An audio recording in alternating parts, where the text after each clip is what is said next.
Madagascar 1, which were walls of dense jungle, to Mad 2, which is a horizon line, the savanna and plains of Africa. I think that's what's fun about the movies. They get a whole new canvas to work on and different landscapes, and they have such a specific style, and it's so beautiful. It's a completely new challenge for us in every way. We knew there was a set of expectations going in of what Africa is all about, and we also knew that we wanted to bring a vision of Africa that was unlike anything they'd ever seen before.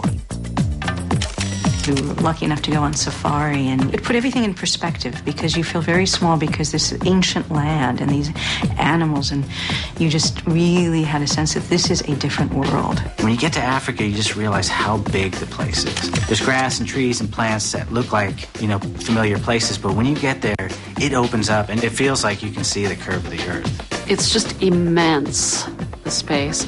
And then the animals in the space and how they camouflage themselves, and how are we going to deal with that in our film, and how they are together in herds, how they move for animation. We have a lot of dead trees. There's a lot of sort of jaggedy edges. We also kind of made it a little bit more threatening. And then we wanted to contrast the watering hole. When they revealed that, of course, suddenly this is home, and we wanted it to be the most beautiful place they've ever seen. I love the night scenes, both in the first one and in this one. Just beautiful skies and just a really inviting place for the movie to take place in. We have times of day, and we use that also dramatically. Weather, overcast, thunder, clouds, sunrise, sunset. We try to make use of as much of that as we can. When I was actually on safari and I watched the sunset, it was just like the most magical sky. The colors are just gorgeous. Madagascar 1 was sort of a child's eye view of the jungle, and we really referenced Henri Rousseau. What we decided on in Africa, we wanted to push the sophistication of it more. We don't go for the easy, childlike kind of primary approach. How that's reflected in the color palette is a more sophisticated color palette. Ow! Is he dancing about a plane crash? I think we built maybe 12 different types of animals, lots of variation. So just in terms of the amount of characters we've had to build up, that's kind of huge. The landscapes, we had to develop a whole grass system. You see the grass moving in the wind. We really wanted to capture that. The grass is very difficult because, well, basically the computer has to generate every single blade of grass, and that becomes just a lot of data to handle. We're doing all of them. We're doing all times of day, including heat waves, and there's some of that shimmery, mirage-like reflection that you see. And also, we brought just a thick dust to everything at that point.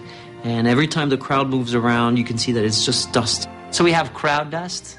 We have ambient dust, which is kind of the dust that hangs out in the air. We have foot dust. We have plane crashing dust.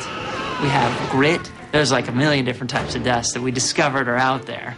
And I think we found most of them. Africa, so on a macro scale, it's very simple. It's a horizon line with sky and grass. But on a micro level, it's very complex and sophisticated. But the overall feeling, I hope, comes across as being very simple.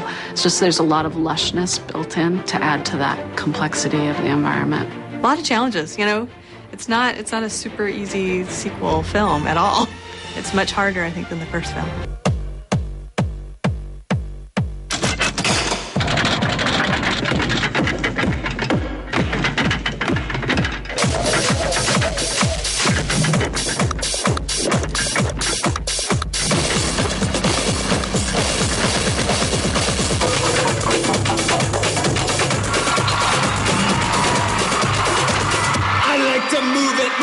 He likes to move it, move it. She likes to move it, move it. We like to move it. I like to move it, move it. New York City, here we come, baby. If you ever come to look us up in Manhattan, feel free to call first. Hey, surprise, thanks.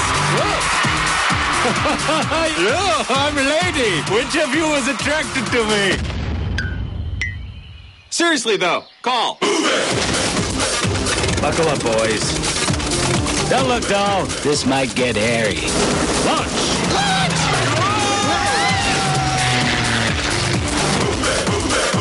We've lost Engine 1.